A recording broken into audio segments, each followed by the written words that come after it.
The first one, I'm going to talk about God and science, which, that's something I know a little bit about. I'm having a PhD in chemical physics. And then the second topic I'm going to talk about is the reliability of the Bible, why we can trust the Bible. And then the third one's going to be a little bit tougher for me because it's something I have limited expertise in, but some, which is how to deal with progressive theology. All right, so let's just get into it. All right, so I'm going to talk about why I, as a scientist, believe that not believing in the Bible and not believing in God makes like zero sense. Okay, now, unfortunately, my PowerPoint is not advancing. That happens sometimes, you know? Okay, please advance. Not advancing. Well, there we go. So I'm going to present two different views about where science fits in terms of belief in God. So the first view will be the view of the skeptic. And we're going to let the sayings of Thomas Huxley kind of represent the skeptic's position. Thomas Huxley was a good friend of Charles Darwin. He's the person who invented the word agnostic, to give you kind of a feeling where he's coming from. He said, we're as much the product of blind forces as is the falling of a stone to earth or the ebb and flow of the tides. We just happened, and man was made flesh by a series of singularly beneficial accidents. So this is the view of the world that does not require God, and basically says there is no reason behind our existing. It's just random. A more modern version of the same idea is that of Richard Dawkins. He's the guy who wrote The God Delusion. He's not exactly a friend of the Christian perspective on science, that's for sure. So here's Richard Dawkins. He said, in the universe of blind physical forces and genetic replication, some people are going to get hurt, others are going to get lucky. You won't find any rhyme or reason to it, nor any justice. The universe we observe has precisely the properties we should expect if there is at the bottom no design, no purpose, no evil, and no good. Nothing but blind, pitiless indifference. DNA neither knows nor cares, it just is, and we dance to its music. Now, either Dawkins and our friend Huxley are right or they're wrong. I'll tell you this, if Dawkins is right, that's kind of depressing. But basically what he's saying is there's no design, there's no purpose, there's no inherent meaning, there's no inherent truth. It's all molecules bumping into each other and physical laws acting the way they do, and out popped us. I want to present another idea, which to me makes a lot more sense, which is the idea of design. This is sometimes called the teleological argument. It's also called the anthropic principle.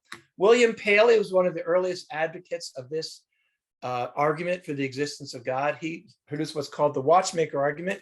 Now, I don't know. I don't like the watchmaker argument. I kind of prefer the cell phone argument. So let's imagine you're walking along the road and you see this cell phone just lying there in the road, okay? You're thinking, how did that thing get there? Well, I know. It's just a singular series of beneficial accidents. So there was some plastic, some silicon, some glass, some metal, some other things, and some cars ran over it and got kind of knocked around, and boom, out pops this pocket watch. Out pops this cell phone. How many of you believe that is a possible scenario? And the answer is there is no sane person alive who could believe that. But I've got a question for you. Which has more moving parts? Which has more complexity? Cell phone or the simplest living thing? And I would argue that the simplest living thing has more complexity, more evidence of design than a cell phone. And yet there are people, I'm not kidding, who believe that it's a long series of singularly beneficial accidents. And notice, by the way, our friend Thomas Huxley, he kind of pseudo quotes the Bible. Man was made flesh by a series of singularly beneficial accidents. To me, a better analogy than the cell phone might be this. Let's imagine you have a junkyard. and a tornado comes through the junkyard. And y'all there down there in Texas, you know about tornadoes. Anyway, it throws all the wood and all the trash and all the metal into the air. And at the end, boom, there's a 747. All right. I would say there's pretty good evidence for design. Design is hard to measure, but it's certainly easy to recognize. So what I'm going to do is I'm going to give about a 20-minute lecture on things that I learned as a chemistry, physics, biochemistry professor that shows evidence of design. Now you see up there on the screen, hopefully, since it's HOH, you don't really need a lot of help on there, although I think there's actually a label that says water. Now, life requires a liquid. There cannot be life without a liquid within which the living thing can function. A gas cannot be the basis for a living thing, and obviously a solid cannot be either. And it turns out there aren't that many compounds that are liquid in the right temperature range, because scientists would tell you life cannot exist outside of the temperature range of roughly minus 20 centigrade to 80 centigrade, or sorry about that, Americans, from around maybe minus 20 Fahrenheit to maybe around 150 degrees Fahrenheit. Now, it just so happens that water is liquid across almost that entire range, but not the entire range, which is also important, as I'll explain. Now, this liquid has to dissolve a wide range of substances. It has to dissolve ions, like salt, which is full of ions. We call them electrolytes. It has to dissolve organic molecules. And it just so happens the molecule that has the perfect temperature range for being a liquid is also the compound that dissolves the widest range of molecules. In fact, water is literally the only liquid at the correct temperature range which dissolves ions. None other does. All right.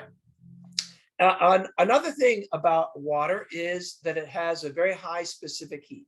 Now, I know that's a pretty fancy term, and if you don't know what specific heat is, let me explain. That means water absorbs a lot of energy. In fact, water absorbs 10 times more heat than almost all other substances, and at least 3 times more heat than every substance. Why is that important? Because if water didn't absorb so much heat, then in any given year, the temperature on the earth would go up and down by 200 or 300 degrees centigrade, and all life would disappear. So not only does water have the right melting and boiling point, have the right solvent properties, it also just so happens to have the highest specific heat of any substance. All 3 properties are necessary to life. In fact, excuse me, you could teach an entire 1 semester course just explaining all the properties that are unique to water, and every single one of those properties, if water didn't have that property, there'd be no life. Another property unique to water is that the solid floats on the liquid. Now, almost every substance, the solid sinks and the liquid floats. Well, why is that important? The reason it's important is in the winter, the colder ice floats on top of the warmer water. Otherwise, what would happen is the lake would freeze all the way to the bottom, because water conducts electricity quite well, but ice is a very poor conductor of electricity. All right, and it turns out water is literally the only compound where the solid floats on the liquid. And then water has this other bizarre characteristic. All other substances, if you graph the density, if you graph density versus temperature, they all go like this. The density goes down as the temperature goes up. Guess how many exceptions there are? Exactly 1. Water is the only substance where the density goes down, but then below 4 degrees centigrade, the density of the water goes back up again. And then when it freezes, it drops dramatically. So what that means is in the winter, you have the colder ice, and then the colder water, and then the warmer water underneath. If that weren't the case, then during ice ages, the oceans would have frozen all the way to the bottom. By the way, there are several other properties that water has, unique to water, essential to life, but they involve more complicated things. So I'm going to skip to my next example. Now, there you see the periodic chart of the element. Some of you are probably getting cold sweats right now. This is not your favorite thing to look at. Well, it turns out, I tell my chemistry students that Mendeleev, this guy named Dmitry Mendeleev, invented this chart, but actually that's not true. The person who invented this chart is God. God's fingerprints are all over this chart. There are at least 22 elements that have a property that no other element has. And if that element didn't have that property, there'd be no life. Now, I've got a question for my atheist or agnostic friends. Why are there so many elements? Can you answer that simple question? Why are there so many elements? Why do we live in a universe with so many elements? Now, one of those is carbon. You can see that element number 6. Let's go to the next slide here. When I teach organic chemistry, the first 2 lectures, I spend the entire time teaching them all the properties unique to carbon. And every single one of those properties, if carbon didn't have those properties, there'd be no life. For example, you can see in the upper left-hand corner, carbon forms molecules with 4 bonds. All right, and why is that important? Because if you have 1 bond, the molecules are linear. If you have 2 bonds, the molecules are linear. If you have 3 bonds, the molecules are planar, flat. Only if you have 4 bonds can you have 3-dimensional molecules. Actually, if you go back to the periodic chart, there is one other element that forms molecules with 4 bonds. It's silicon. Can you find silicon? Directly below carbon. The problem with silicon is if you hook 2 silicon atoms together, that molecule explodes. Now, if there were not 3-dimensional molecules, there also cannot be 3-dimensional life. Now, it just so happens the only element that forms 3-dimensional molecules, it also is the only element that forms large molecules. Carbon is the only element where you can hook dozens, even hundreds of atoms of that element together to form large molecules. So by coincidence, the only molecule that forms the only element that forms 3-dimensional molecules is also the only element that forms large molecules, plus several other properties that I talk about in organic chemistry, forming rings and all the other things that single, double, and triple bonds, all those other things that I'm not going to bore you with. But the bottom line is carbon is an incredibly, amazingly designed element, but it's not the only one. In fact, going back to our periodic chart, find iron, Fe. Where is it? Fe, element number 26. Iron has a property unique only to iron. Iron is the only element that forms a strong magnetic field. Why is that important? Well, I'll tell you right now, if iron did not form a strong magnetic field, there'd be no life on the earth. And here's why. You can see the representation of the sun. Obviously, this is not the scale. It's just to give the idea. It turns out in order for life to exist, we need a source of energy. And the only way to produce energy is to have an object very, very hot. So the sun, which of course is very, very hot, gives off visible light. And 80% of the energy coming from the sun is visible light. Lucky for us, because visible light is the only kind of light that can cause chemical reactions without destroying molecules. But the sun gives off 2 kinds of energy that would utterly destroy all life. And God gave us 2 different elements, each of which kind of solves that problem. So it just so happens, one of those kinds of energies or particles that comes from the sun is called solar wind. And these are high energy electrons and protons that come from the sun, and they would destroy all life on the earth, except the magnetic field of the earth acts literally as a force field to bend those ions around the earth so that we aren't destroyed. In fact, you're probably aware that NASA's trying to set up an expedition to Mars. And one of the biggest problems in that is they're going to have to design basically a force field around that spaceship so that the humans will not be destroyed by the solar wind. All right, so good job. By the way, another fact about iron, it just so happens, no coincidence, I tell you that right now, that iron is the most stable element. In other words, the iron nucleus is the most stable nucleus. Lucky for us, because if the only element that was magnetic wasn't also the most common element, again, we'd be out of luck, because the earth is made out of mostly iron, which is also the only magnetic element.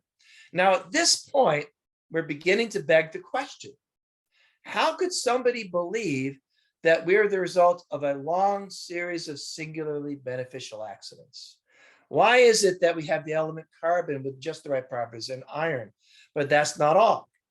Okay, there's also oxygen.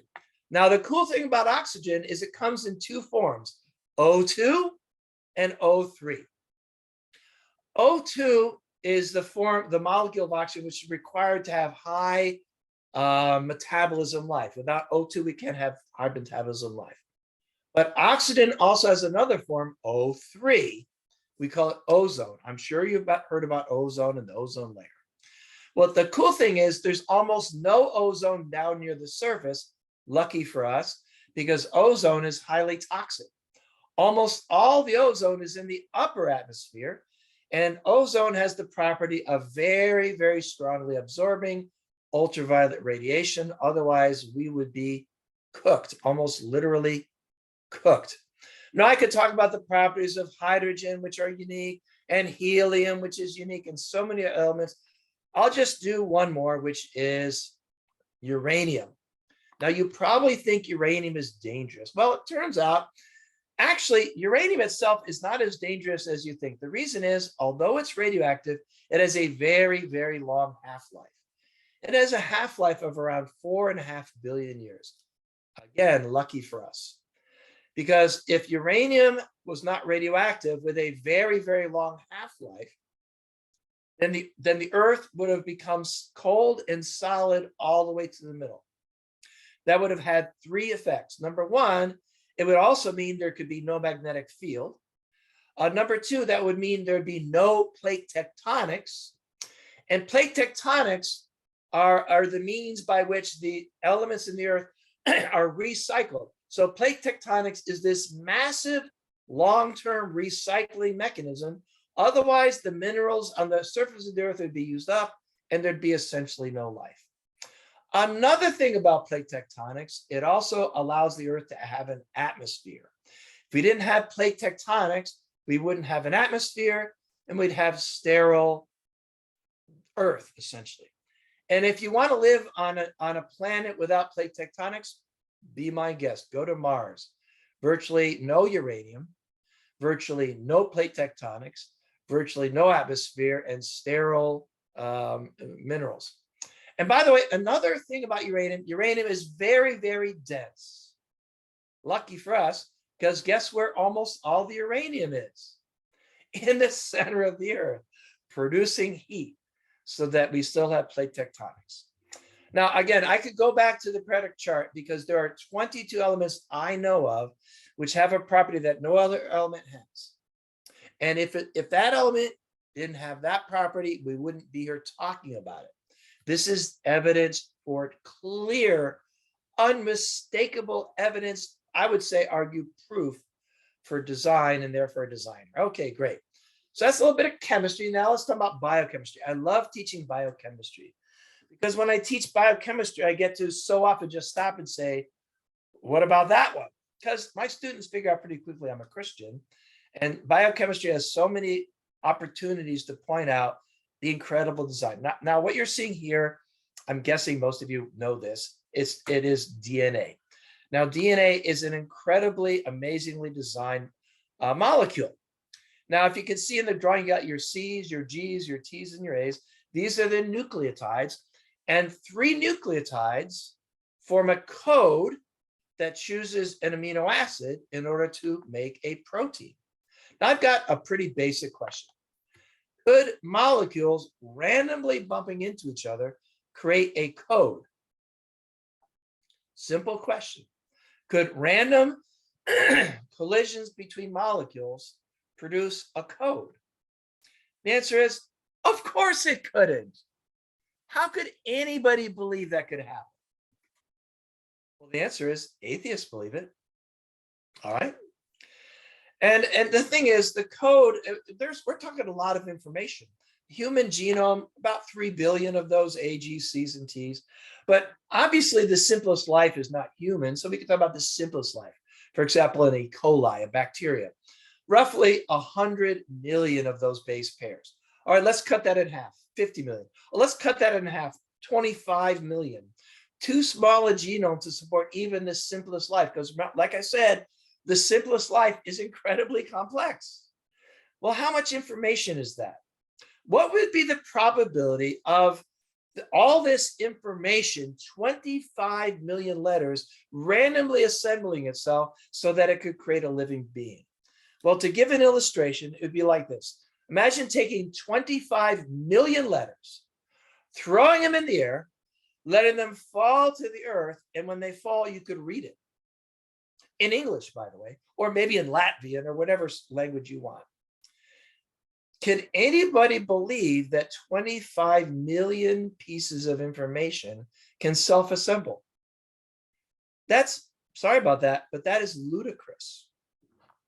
That is utter nonsense. And here's the cool thing.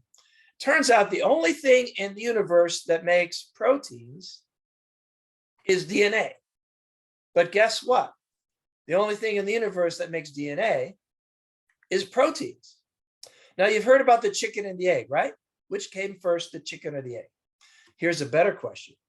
Which came first, the DNA or the protein? Because here's what, Huxley and all these other guys, these atheists believe. They believe that simultaneously, in the exact same place, the proteins that would have made the DNA just sort of spontaneously appeared. And the DNA that would have made the protein also simultaneously appeared, because the protein couldn't make the DNA and the DNA couldn't have made the protein. Again, this begs the question, can any rational person believe that life came about without design? Because there's the design of DNA itself, and then the information contained in the DNA. Now, nature creates order spontaneously, but nature never, ever creates information spontaneously. And if you could somehow assemble a DNA molecule big enough to create a living thing, it would be self-destructed almost instantaneously. All right, now let's talk physics. Let's talk physics for a couple minutes. Now, up until 1940s, 1950s, scientists were unanimous, without virtually any voice to the contrary, that the universe was eternal. The Bible, of course, all along it said something different. For example, Hebrews 11:3, by faith we understand that the universe was created so that what is seen was made from things that are not visible. Scientists disagreed. They disagreed not because the evidence that the earth is eternal or the universe is eternal. The reason they believe the universe is eternal is because the philosophical implications of the universe not being eternal. Because if the universe is not eternal, there's only one other option, which is that it was created. And I'm sorry, but for atheists, the idea of creation is a big problem. But then the idea of the eternal universe was kind of destroyed by the discovery of the expanding universe. It's called the red shift. And then that was in the late 20s, which produced the Big Bang model, which, there was some question about it, but then the Big Bang model predicted the existence of this background microwave radiation. And I could go on, there's many more things. The bottom line here is this. By the 1960s, scientists concluded, virtually without any question about it, that the universe was created, that everything that existed came out of literally nothing. Because there was no energy, no matter, even time and space did not exist. And then out of nothing, in a brilliant flash of light, the entire universe came into existence from nothing, consistent with what the Bible said all along. And so we have to talk to our atheist and agnostic friends and ask them, why does anything exist? Can you explain to me why anything exists? And I tell you, there's only one possible explanation. It's because it was created. They came up with the multiverse thing. That's I don't have time to talk about that, but that's not even a valid scientific theory. Now, it turns out as scientists were beginning to sort of check into the details of what must have happened in this apparent event, I'm not saying they've proved the Big Bang happened, but the evidence all points in that direction, okay? So what they began to notice is there's some facts about this event which are astoundingly coincidental. And so, and there's a bunch of these things that are all tuned to the exact precise value. It's kind of like this. Imagine having a bunch of random people with their instruments and that they would suddenly be in tune with each other at random. No, that's not how it works. The person with the violin comes in and they play that note and everybody kind of goes in with that note. So produce this idea of what's called the finely tuned universe. Let me give one example, and that's the force of gravity. Now, would you agree that that's a small number? It's 64 zeros and a 1. Why is that up there? It turns out what scientists discovered boggles the mind, because it turns out if the force of gravity had been weaker than it is by that fraction, 1 part in 10 to the 65th, then galaxies and stars and planets would have never formed. Interestingly, if the force of gravity had been smaller than it is by the same fraction, then when the universe formed, it would have collapsed very soon after it was formed. So what are the probabilities? 2 questions for our agnostic and atheist friends.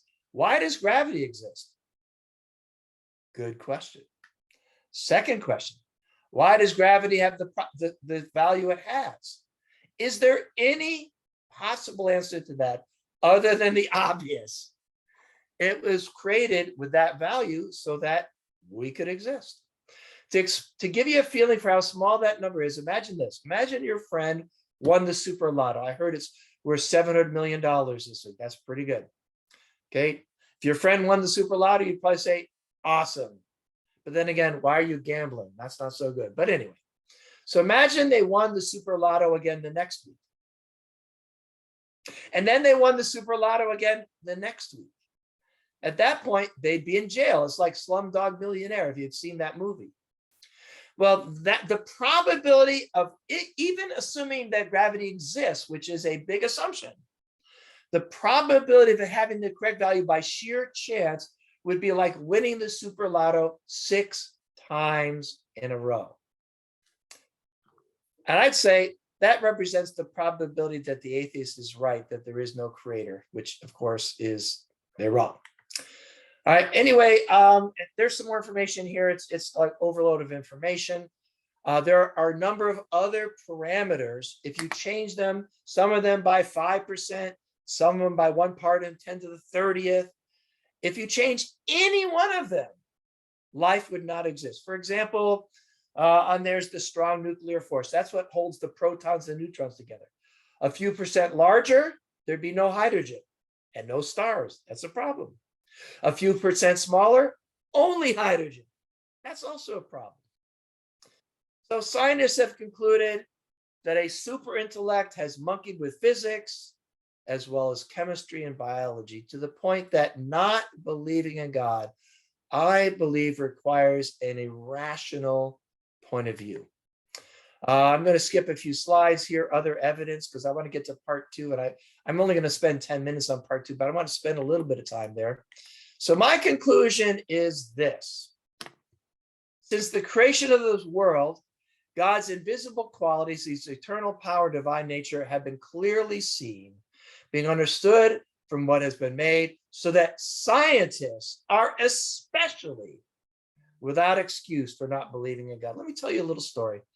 I was in a van, this is a few years ago, going between venues, and there's about 8 scientists in there. And this one woman, she sort of arrogantly said, Christianity, what a stupid religion. I can't believe anybody believes that stuff. Of course, I'm sitting there, I'm a Christian, right? She said, did you know that in the Old Testament, it says if you wear clothing with more than one material, capital punishment? And I said, excuse me, but the Bible doesn't say that. And she said, oh, yes, it does. I saw it at a website. All right, well, there you go. That's the level of her knowledge. And I said, no, actually, the Bible doesn't say that. And I said, you know, people say that the Bible is full of all kinds of science errors. I said, I've read it several times from cover to cover. I've never found a single science error in the Bible. I don't know what they're talking about. Then I said a quick little prayer. I pulled out my Bible. It got real quiet in that van. And I said, I needed to find the passage. Could you find the passage in Leviticus that talks about clothing with more than one material. Now, luckily, I had my original Bible that I got when I was a baby Christian. I knew it was on the right-hand side of the page, about halfway down. Flip, flip, flip, little prayer, and I read the passage. All right. So now, what we've established so far, I think, beyond any reasonable doubt, is number one, the universe was created. And number two, the creator of that universe is very smart and very powerful. So which God? Which God? Because I'm telling you, this is why I became a believer in the first place. I was a pot-smoking knucklehead in college and high school. And then I came to believe in God through studying physics and chemistry, actually. And so when I came to believe in God, I was not assuming Christianity, partly out of, the whole teenage rebellion thing. So I looked into Hinduism and I looked into Buddhism and Eastern religion, all that. But you know what? Eventually I came around to the idea that the Bible is inspired by God. So I'm going to skip this nice little quote because I need to finish in about 10 minutes. But I want to show you a few reasons why I believe, even based on science, never mind the evidence I'm going to show you next week, even based on science alone, the Bible is the only holy book in the world which is consistent with scientific knowledge. Now, there's a nice little document. It's called Papyrus Ebers. It's sort of like a PDR of Egypt in the time of around 1500 BC. A physician's desk reference. It's basically a compendium of all the medical knowledge in Egypt from around 1500 BC. The timing's important because that's roughly when Moses lived. All right, let's look at some of the prescriptions in Papyrus Ebers. What this will do, it'll sort of set the context for the amazing information in the Bible. So here are some prescriptions. To prevent hair from turning gray, anoint it with the blood of a calf, which has been boiled in oil, or the fat of a rattlesnake. Derek, hopefully you're using that stuff. I think I see some gray on the edges there. Here's a good one. Mixture of 6 fats, mainly those of the horse, hippo, crocodile, cat, snake, and ibex to prevent hair loss. All right, clearly I've not been using that stuff. All right, there we go. Here are some of the prescriptions to deal with diseases in Papyrus Ebers. Lizard's blood, pig's teeth, rotten meat, moisture from pig's ears, and excrement. Yes, even human excrement was used as medicine in Papyrus Ebers. Now, in one sense, that's funny, but really, honestly, that is tragic. Tragic. The average lifespan in the time of Moses was probably less than 20 years. Not because people couldn't live to be 80 or even 100 years old, but because almost everyone died from some kind of infectious disease. But then there's the Old Testament. And in Exodus 15, God says, if you will obey all the laws I'm giving you today, you will not have any of these diseases of your neighbors. And what's interesting is some of the wisdom of the scriptures. Now, remember, if the Bible was what my atheist friend in that van said, which is just a bunch of nonsense, human knowledge, then it would have things like Papyrus Ebers in there. It absolutely would. But it absolutely doesn't. All right, here's an example. Leviticus, right? In Leviticus, is it 17? My picture is covering that up. I don't know. Leviticus 11. There you go. The pig is unclean for you, etc. I'm sure you're well aware there are certain meats that are outlawed in Leviticus and others that are not. Now, it just so happens that every single meat on that list, such as beef, fish with scales, etc., every single meat on the okay to eat list is relatively safe for foodborne diseases. And every single meat on the don't eat list is relatively dangerous. For example, carnivores and pork. Now, pork carries something like 20-something different diseases, including trichinosis. Now, if you get a pork properly handled in a proper facility, it's relatively safe. Back then, it was very dangerous. But even today, I strongly urge you to cook the pork all the way through. What about beef? Beef is relatively free of disease, even raw. I was in Venezuela a few years ago, and I was ordering from the menu. I speak Spanish, but I didn't know the stuff on the menu. I said, bring me that one. Turned out it was a nice big plate of raw beef. So I thought about Leviticus 11, and I went for it. You bet. What about shellfish?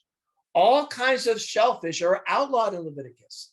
And it just so happens, all kinds of shellfish are prone to many, many foodborne diseases. But fish, sushi, right? It's fairly safe.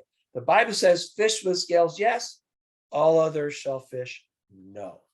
Now you could argue for coincidence, maybe they were lucky, but it just so happens many, many deaths were prevented by the Jews simply obeying this command. Now, let me give you a piece of advice. If the Bible tells you to do something or to not do something, and you either don't agree with it or don't understand it, I say do it anyway. You just might save your life. All right, here we go. Here's another one. It's Numbers 19. This is in the red heifer sacrifice. Whoever touches the dead body of anyone will be unclean for 7 days, must purify himself with the water on the 3rd and the 7th day. Excuse me. Take some hyssop, dip it in the water, sprinkle the tent furnishings and the people who are there. Now, this is a fairly cruel appearing command. What that means is whoever in the member of the family helps to prepare the body for the funeral cannot even attend the funeral. They're unclean. That seems a little bit harsh. So why would God require a quarantine period of 7 days and that they wash your entire body and everything you touch with this hyssop and ash and all that sort of stuff? Good question. All right, here is Ignaz Semmelweis. He worked in a hospital in Vienna. And in that hospital, there, I went to his house, by the way. And in that hospital, one out of every 6 women who entered that hospital died in that hospital. They were getting what was called puerperal fever. And the obstetrician said it's because of the alignment of the planets or constipation, or the women are just hysterical. Typical male attitude about women, right? So what Semmelweis said is, here's what happened. The doctors would come into the hospital in the morning, they would examine the bodies of the women that had died, and they would immediately proceed up to the wards and start doing examinations. And we go, you're kidding. And the doctors were producing this disease and spreading it. What Semmelweis said is, whenever you touch a dead body, you're unclean. Wash your hands very, very thoroughly with soap and water. It dropped the death rate from 18% down to about 3%. All right, now you see that's not what it says on the screen, because here's what he did. He said, not only that, but even if you touch the body of a living female patient, wash your hands very, very thoroughly with soap and water. And it dropped the death rate down to less than 0.5%. Extrapolate that over hundreds and thousands of hospitals and tens of millions of female lives saved. Right? You would think that they would have had a marching band and a big celebration. Semmelweis, you're awesome, you're amazing, you're the hero of everyone. No, they actually fired him from the hospital. And several months later, he died from an infection. Now, let's look at the instructions. The instructions were to use hyssop, ashes from the red heifer sacrifice, and water. Well, it just so happens that hyssop is a very, very oily herb, closely related to thyme, parsley, sage, rosemary, and thyme. And hyssop, the oil of hyssop has a large proportion of this compound here. It's called thymol. Now, I teach organic chemistry. And what I tell my students is this is a phenol. And the first property I mentioned about for phenols is they're not poisonous to human beings, but they're very strong antiseptics. In other words, they kill bacteria. So God's prescription, if you touch a dead body, is to clean your entire body on the first day and on the seventh day, and everything you touch with a very powerful antibacterial soap. There you go. I see biblical wisdom here. I see scientific wisdom. As a scientist, I'm saying, wow, that's incredible. I could talk about leprosy and the Bible's advice regarding leprosy, which when tried in Europe in the 1600s, by the way, we look at the world, sorry about that, I'm a white guy, all right? I look at the world from a European perspective because I'm a white guy. My apologies for saying that, but I'm just being real with you.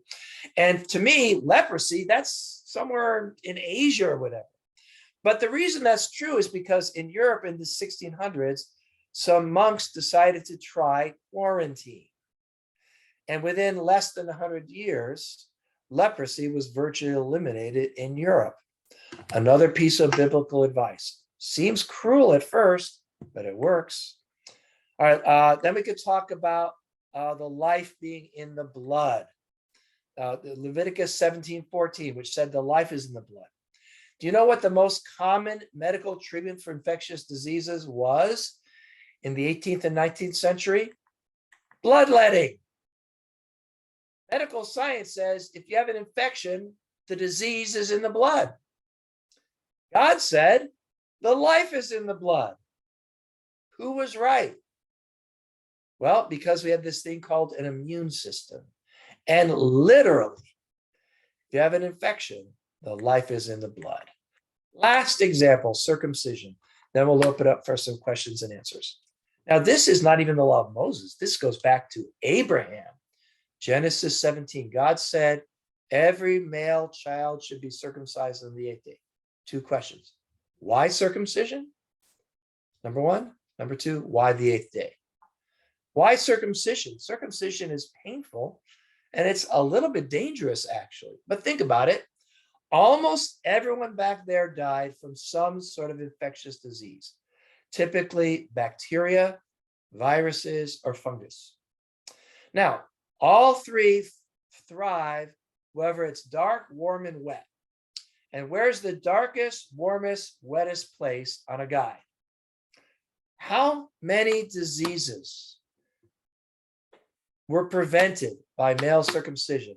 And the interesting thing is, this is mostly women whose lives were saved, more than men. Did you know several studies have shown that the transmission of AIDS from male to female is lowered by more than 60% if the male is circumcised? Again, circumcision. Now, I've got a better biblical way to prevent AIDS from spreading, which is how about one partner for life, right? That would prevent AIDS forever. But why the 8th day?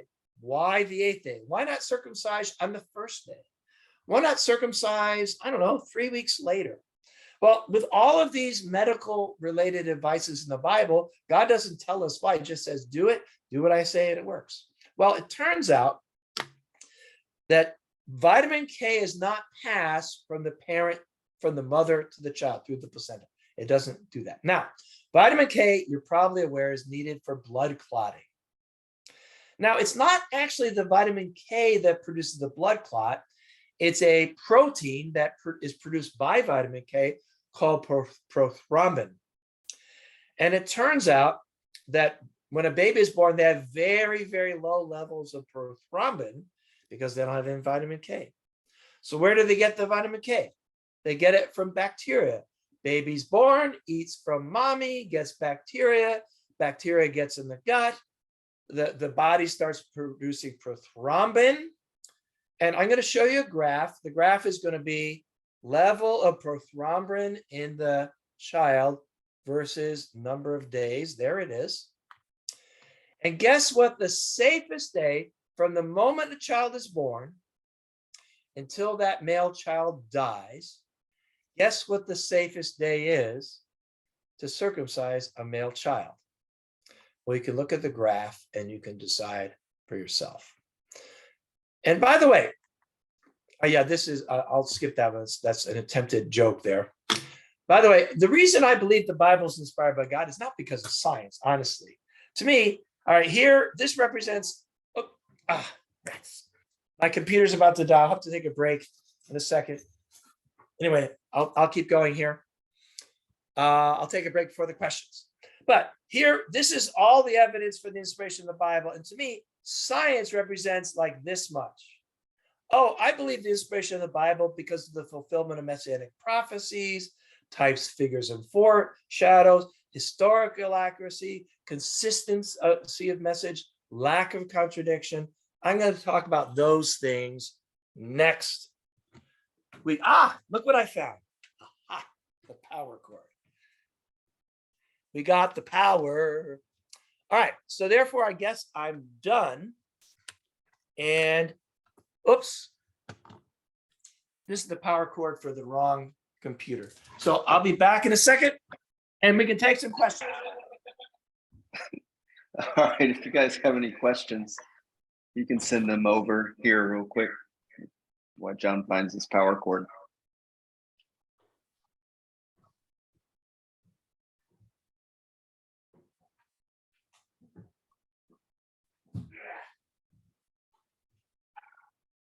Got to remember to plug in those computers, don't you? All right. Any questions? I've not dealt with things like the age of the earth, evolution, all these kinds of things. Questions? I know one question. What about dinosaurs? Okay, just a sec.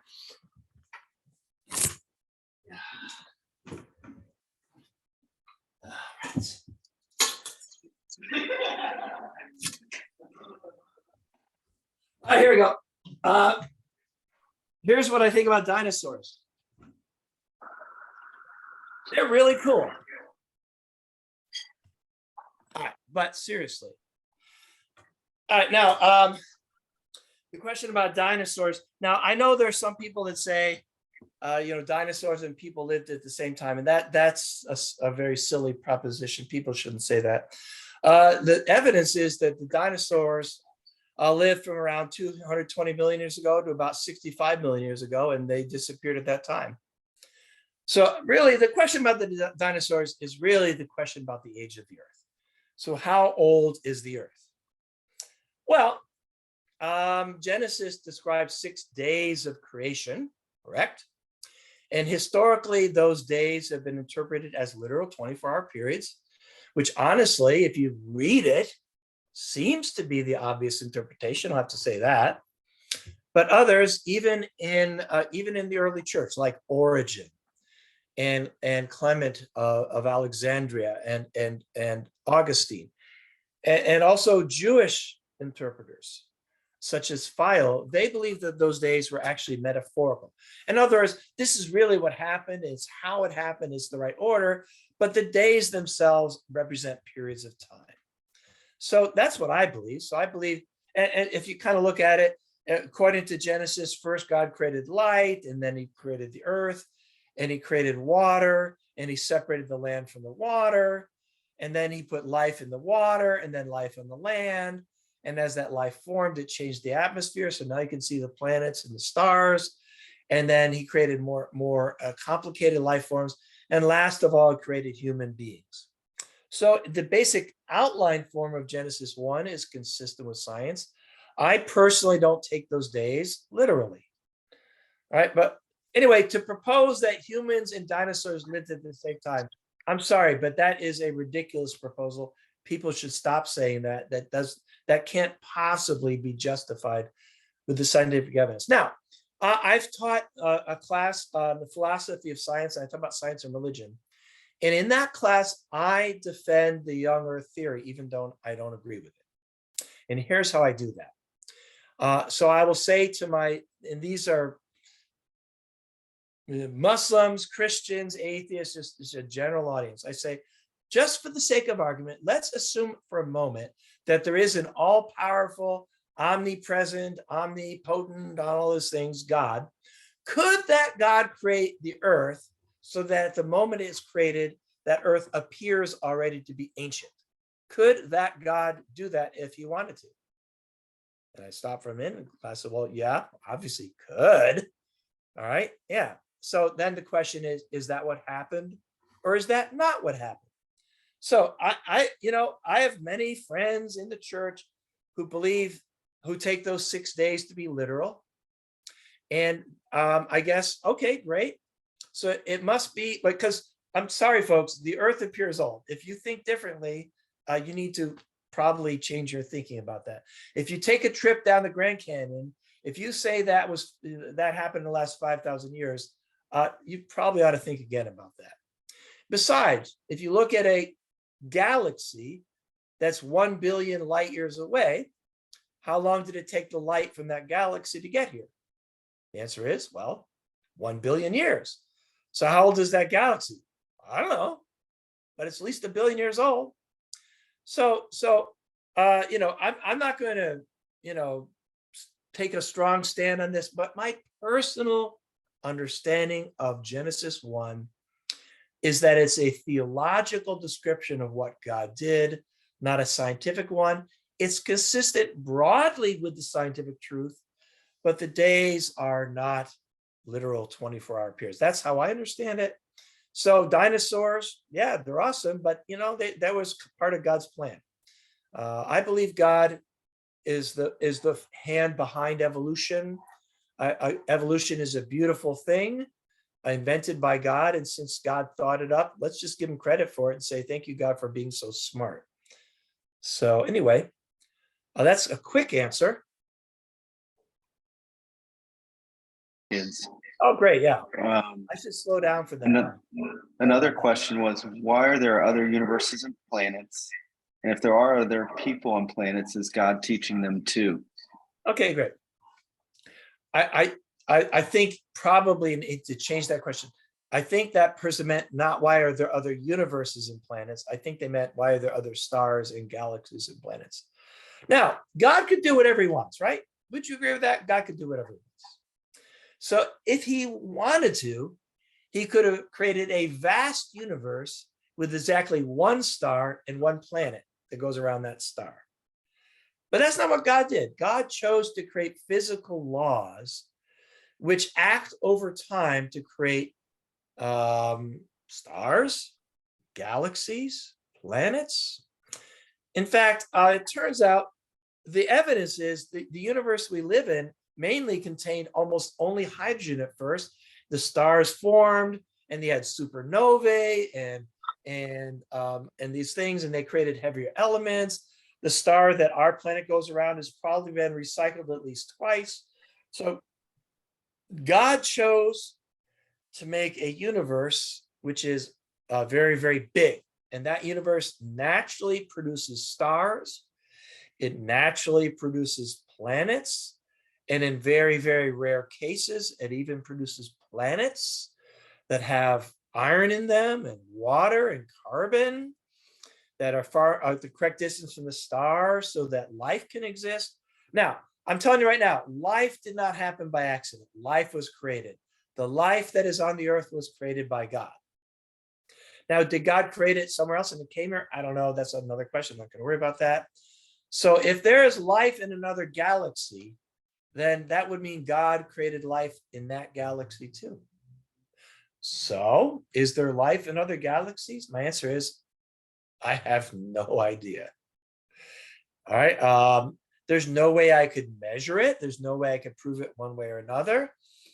And a good question is, why would God create a universe with over 100 billion galaxies, each of which has over 100 billion stars, if he was just going to put life in one place? My answer is, talk to God about that. I don't really know.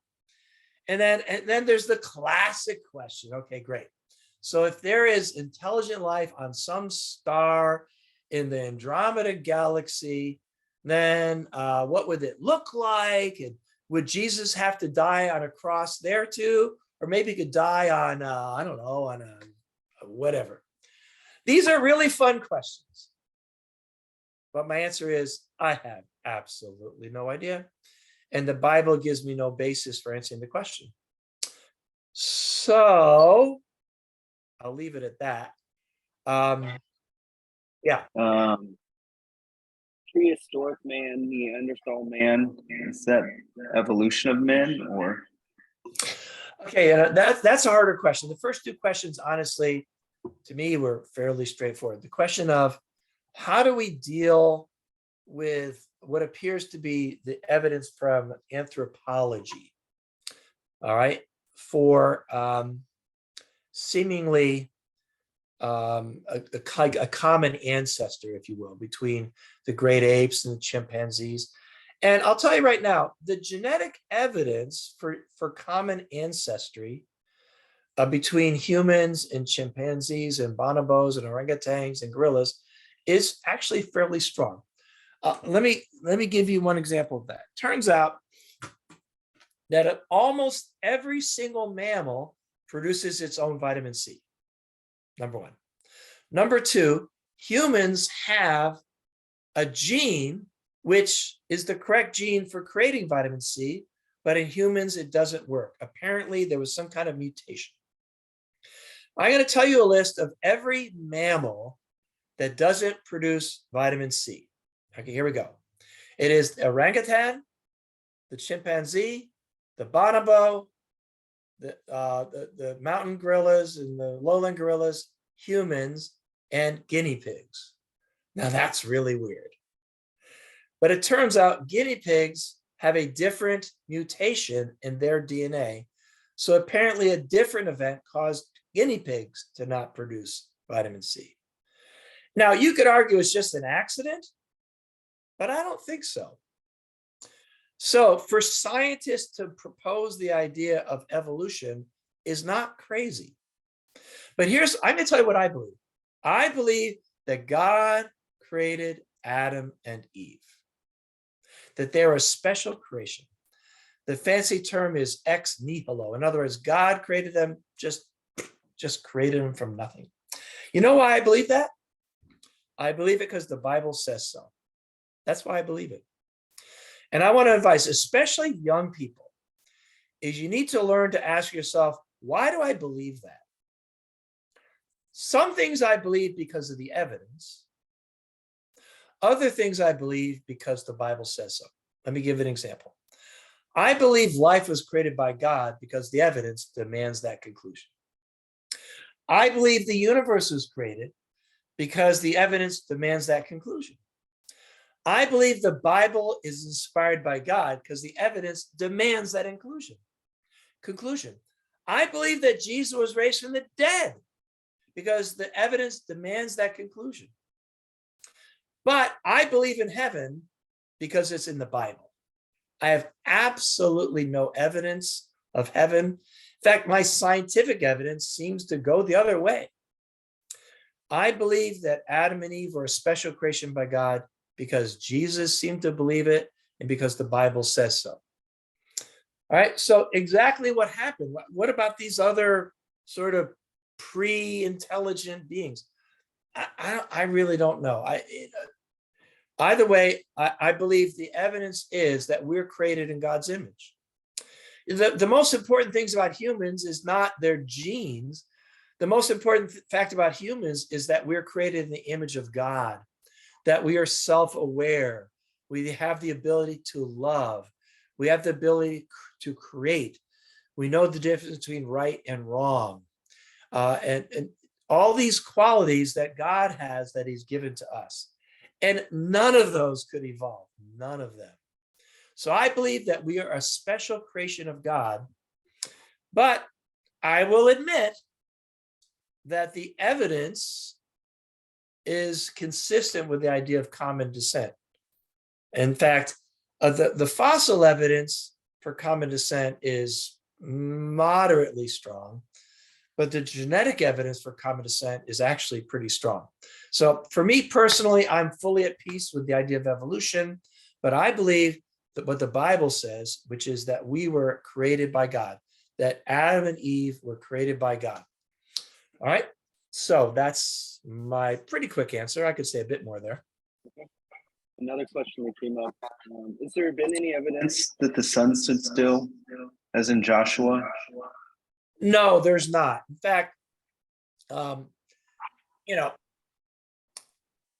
I don't know if that's a literal description or not. I really don't know. I mean, you know, put it this way. I've been in a couple of car accidents, the kind where I should have died. And when that happened, it's like my life flashed before my eyes. And it seemed like 1 second took, you know, a week or something like that. So, you know, I tend to think it was as if the sun had stood still. It's like God did such miracles, you know, it was as if the sun had stood still. I mean, in order, by the way, it wouldn't mean the sun stood still, by the way. What it would mean is the earth stopped spinning, right? We all know that. The sun does not rise and the sun does not set, right? The sun's just doing what it's doing, the earth is spinning. All right. And so if the sun literally stood still, that would mean the earth would have stopped spinning. And honestly, I don't think that's what happened. Because if that did, that would cause some massive tidal waves, and there'd be suddenly you'd have 1,000-mile-an-hour winds. So I just think that what that is basically God worked an incredible miracle, and it's like it's like so many things happened in one day. We couldn't even keep track of all the great miracles it did. It was as if the sun had stood still in the sky that day. So that's how I interpret that.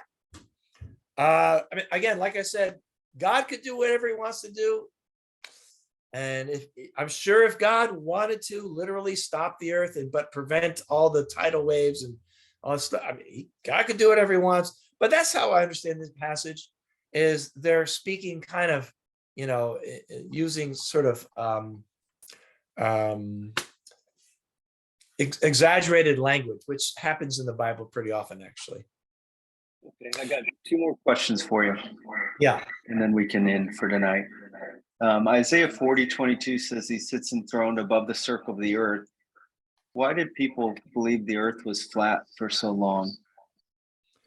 First of all, Isaiah 40 says he sits above the circle of the earth, right? So I'm telling you, probably, most likely. By the way, the Bible never says the earth is a sphere. The Bible says the earth is round. Got it? All right, and there's a difference. The word circle. Technically, a circle, if you think about it, a circle is flat, right? A circle is flat. So those who believed before Isaiah ever said that probably thought of the earth as being flat and round. Okay? Now, I personally believe Isaiah 40 is awesome, and that God is describing the earth as a sphere. In fact, I've taught this in science class many times, that, you know, it's according, you know, Eratosthenes was actually Pythagoras. I'm sorry. Pythagoras was the first one to say the earth was round, was a sphere, around 500 BC. But then I'll say, well, actually, it's in Isaiah 40. I'll say that. But what I would say is that's not a very good proof text that the Bible says the earth is a sphere. I believe that Isaiah is saying the earth is a sphere, but to use that as a proof text to say, see, that proves, because the honest truth is probably most of the Jews, despite what Isaiah 40 said, they probably still thought the earth was flat. They probably did. They most likely did. And so they probably thought of it as a round, flat thing. Now, we know that's not true. And I believe that Isaiah 40 is not saying the earth is round and flat, that it's spherical. But I don't use that in a public debate as proof that the Bible's inspired, because it's not really honest to say that that's proof. I'd say it's, you know, it's one piece of evidence that kind of leans that way. But I would not use that as like this awesome, amazing proof. So that's why they still thought the earth was flat, because Isaiah 40 does not unambiguously say the earth is spherical. Any explanation or any thoughts on why, early Genesis lifespans were hundreds of years, Yeah, You I've know, our got a theory on lifespan's that. shorter. I've got a theory on that, but it is just a theory. Okay, it's just a theory. Okay, I believe that the original humans that were created by God were created as more genetically perfect than we are. And one thing for sure is human reproduction produces mutations all the time. Now, the relative rate of mutation is fantastically low. DNA replication is fantastically accurate, but mutations happen. And I'm looking on the screen, I'm seeing some people who have a whole lot of melanin in their skin. And I see some people that have hardly any melanin in their skin. So which one is the result of a mutation? A lot or a little melanin? I really don't know. I don't know what color skin Adam and Eve had, and honestly, I don't care. They lived a little closer to the equator than my ancestors, so maybe they had darker skin. Here's the point. Mutations happen, and almost all mutations have a negative effect. So I believe that there was probably a mutation that happened, which and that mutation became general across all of human life over time, and that mutation caused humans to have a shorter lifespan. Our limited lifespan is literally genetically programmed. Also, this explains, because you know the classic question, all right, Cain killed Abel, and then so who did Cain marry? Ooh, yuck, did he marry his sister? All right, now why does God specify, not in the New Testament, but in the Old Testament, that you can't marry your sister or your cousin or your brother? Well, again, that's one of those medically wise pieces of advice, but it's because if you marry your brother or your sister or your cousin, we think it's yucky, but that's just because of a cultural thing. But the bottom line, it's also very dangerous because there are so many recessive genetic traits, which if you marry your very, very close relative, the probability of passing on disease is much higher. I believe, by the way, I have no scientific proof of this. Okay, got it? No scientific proof. But I believe that Adam and Eve and their immediate descendants had less genetic issues than we have. And that explains it. That's not the only explanation. I've heard other explanations, but that's the one I'm sticking with for now. Leviticus passage, were you reading to the woman in the? Okay. I'm going to cheat. I'm going to cheat. I don't know. I'll find it quicker this way. Okay. You can do the same thing, by the way. Let's see here. Google. Okay, Leviticus 2. Leviticus 2 materials. By the way, when this question happened, I did not have a smartphone. In fact, nobody did. That was like 15 years ago, 20 years ago. All right, so here we go. It's Leviticus 19:19. And by the way, it does say, do not wear clothing of more than one material. What it does not say is capital punishment. That is not true. So there's a law against it. And you might say, well, why would God make a law against having clothing of more than one material? And why would he also say, do not plant more than one crop in the same field? He was trying to teach his people about purity, about not mixing with other peoples.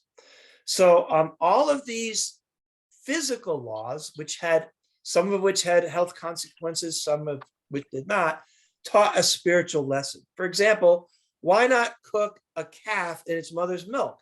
Because that was a lesson about animal cruelty. Okay, why not? Why is the life in the blood? Well, spiritually, literally for us, our life is in the blood of Jesus. So not mixing two materials in your clothing, not mixing two crops in the field. These were teaching the Jews the idea of remaining holy and separate and apart and not mixing with pagan people. So these laws, which to us might seem a little bit silly, by the way, you're not under the old covenant. Probably your shirt's made out of 30% rayon or something like that. You're not sinning, just so you know. Well, thank you so much for tonight, John. I really, really appreciate it.